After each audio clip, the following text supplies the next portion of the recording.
Hi, I'm Ellen Gormley and welcome back to my channel. The lesson today is twofold.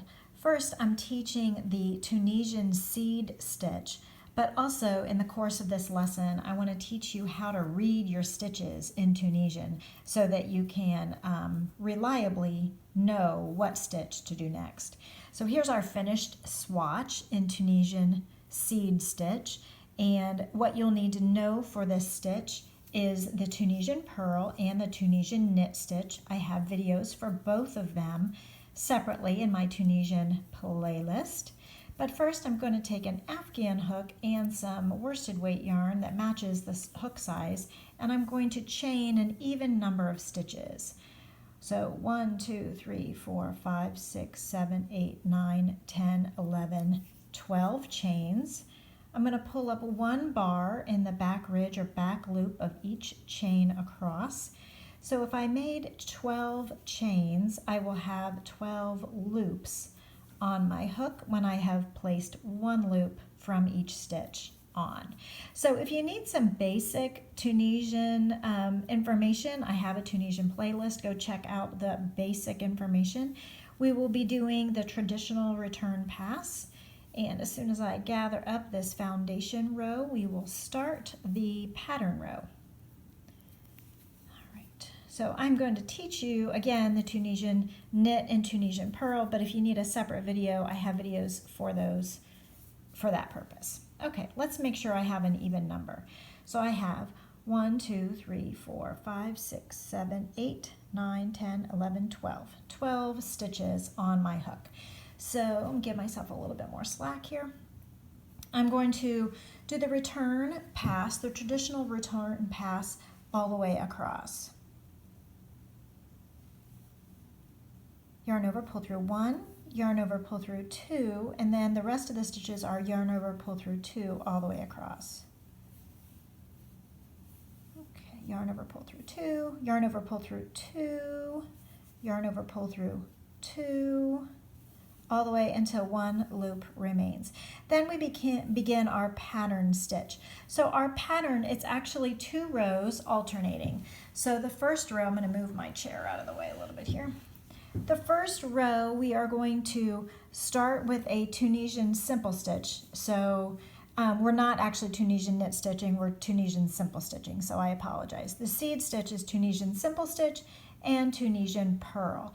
You can also see the Tunisian knit stitch in other videos of mine on the playlist, but here we're doing the Tunisian simple stitch, and the first one is already done for us because there is one loop on the hook, and we're going to go ahead and use that as the first stitch. So the first stitch is a Tunisian simple, it's already there on the hook.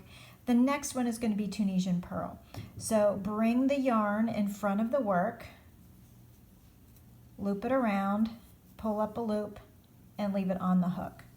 Now as we make that stitch, you can see that pulling the yarn to the front made a little horizontal bar right there on the front of the stitch.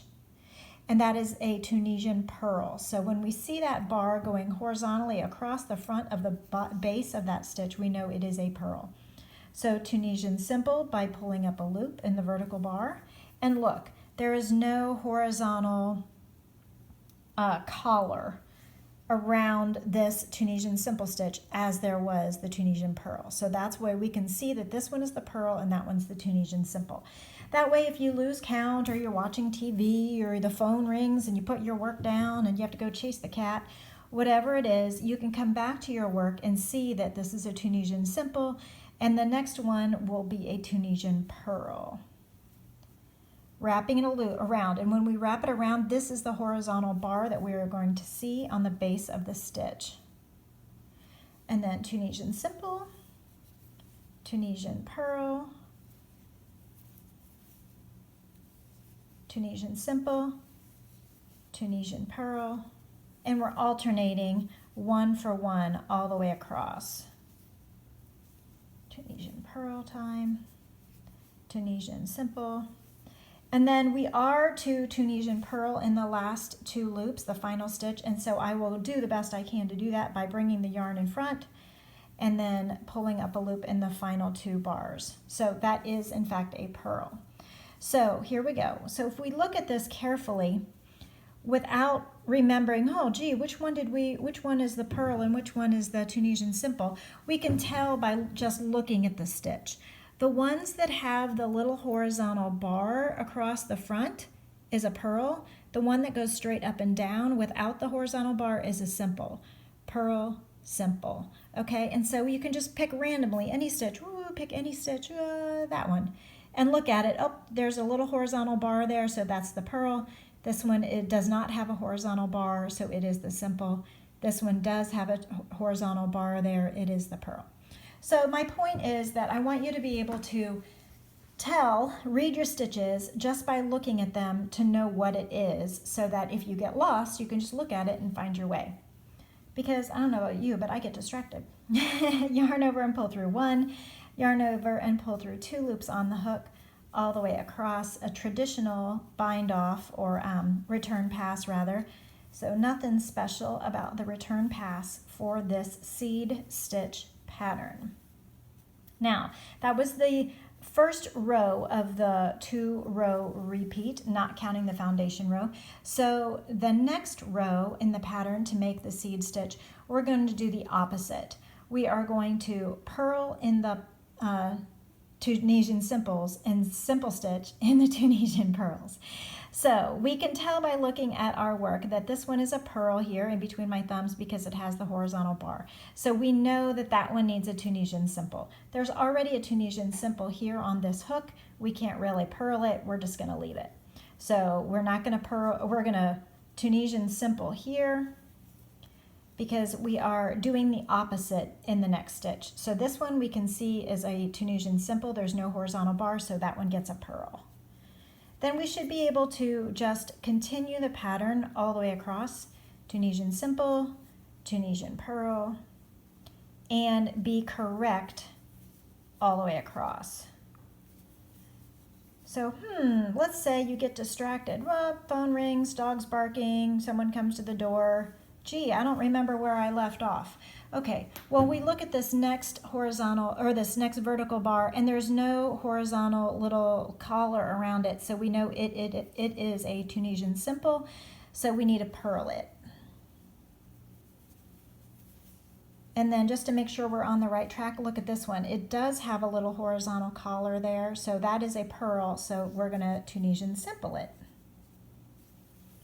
So it's a very valuable skill to be able to read your stitches because, you know, it's easy to get distracted and to lose track. And so if you can just see where you're at, then it solves a lot of problems and mistakes. Okay, so we will return the return pass just the same way we have been, very traditional. Yarn over, pull through 1 for the first stitch, and then yarn over, pull through 2 for all the rest of the stitches until only 1 loop remains on the hook. Let's do a few more of these and you'll see the pattern begin to develop.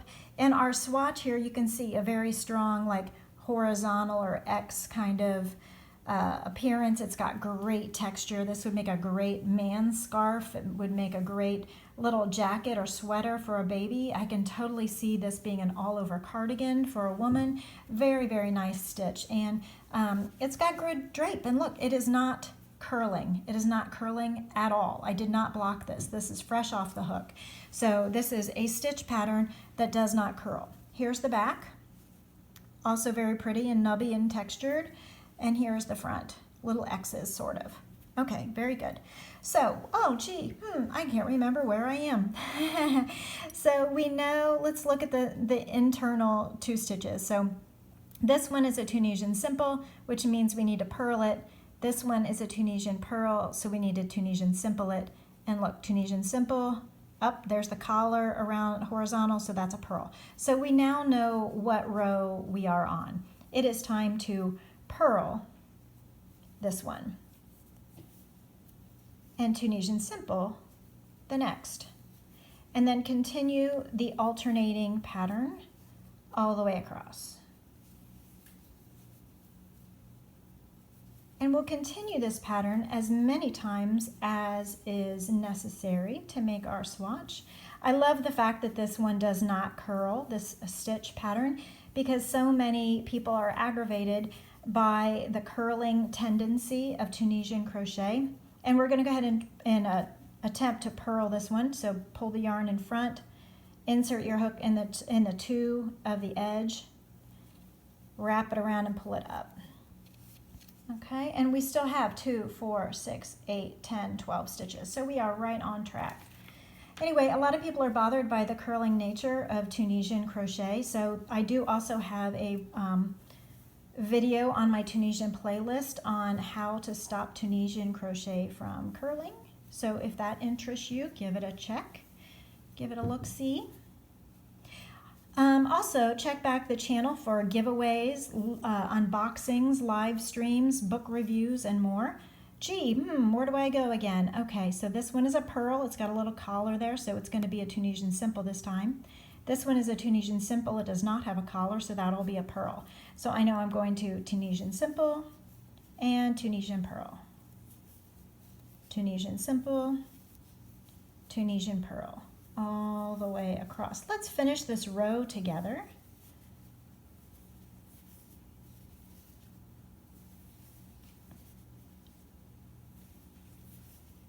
Alrighty then, Tunisian simple, Tunisian purl.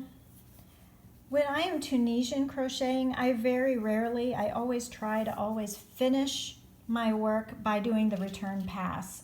So like if I need to be done for the day, I don't like to leave my hook with all the stitches on it.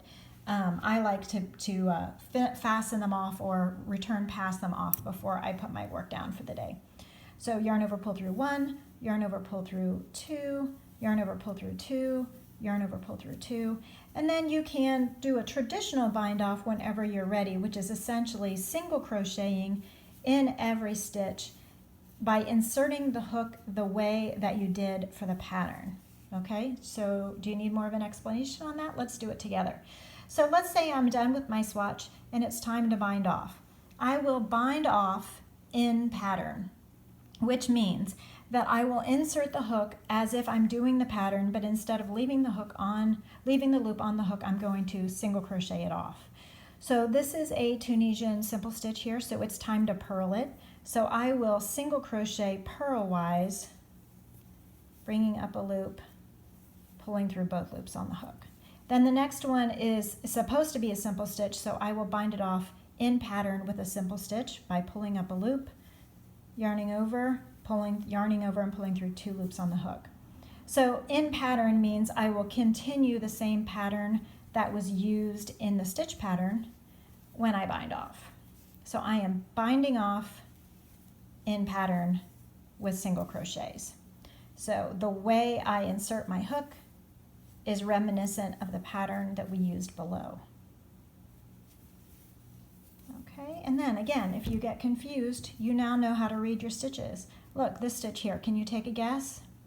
What am I supposed to put here? Here's the one next to it.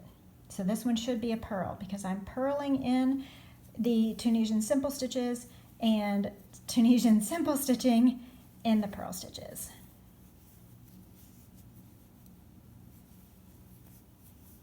Pulling up a loop, yarning over, pulling through 2. So it's a matter of where I'm inserting the hook. It's a single crochet, but it matters where I'm inserting the hook and where the yarn placement is when I do it. And there we go. That's the bind off in pattern for the Tunisian seed stitch. I hope you've enjoyed this tutorial. Please give a subscribe and a like and a thumbs up and a comment if you wish. Thank you so much for joining me. I'll see you next time on the Ellen Gormley YouTube channel. Bye.